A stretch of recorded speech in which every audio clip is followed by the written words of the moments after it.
Suspend કરવાના મુદ્દે કોંગ્રેસ દ્વારા વિરોધ પ્રદર્શન કરવામાં આવી રહ્યો છે। કચ્છ જિલ્લા કોંગ્રેસ દ્વારા ભુજના જ્યુબિલી સર્કલ ખાતે કોંગ્રેસ કાર્યકરોએ વિરોધ નોંધાવ્યો હતો। કોંગ્રેસ કાર્યકરોએ હાથમાં પોસ્ટર અને સૂત્રોચ્ચાર સાથે વિરોધ પ્રદર્શન કર્યું હતું। તો કોંગ્રેસ કાર્યકરો ચક્કાજામ કરતા થોડીવાર માટે ટ્રાફિક જામ પણ થયો હતો। બાદમાં પોલીસે વિરોધ કરી રહેલા કોંગ્રેસ કાર્યકરોની અટકાયત કરી હતી।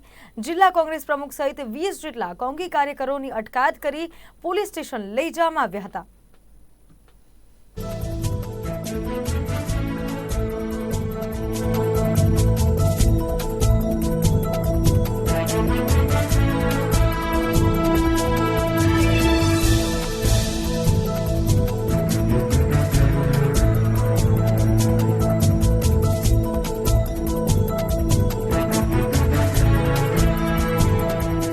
જે રીતે ભારતની સંસદમાં સુરક્ષાની જે ચૂક થઈ અને એને લીધે વિપક્ષના સાંસદો દ્વારા જે રીતે હોમ મિનિસ્ટરના સ્ટેટમેન્ટની માંગણી કરવામાં આવી રહી છે અને એના માટે જે રીતે જે વિપક્ષના સાંસદોને સસ્પેન્ડ કરવામાં આવી રહ્યા છે, લગભગ 150ના આડેગાડે 146 સાંસદોને જે રીતે સસ્પેન્ડ કર્યા છે, ક્યાંક ને ક્યાંક લોકશાહી ખતરામાં છે।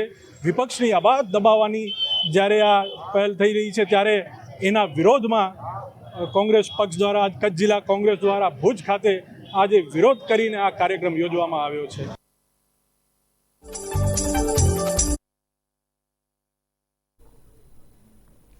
પાટણની હેમચંદ્રાચાર્ય ઉત્તર ગુજરાત યુનિવર્સિટી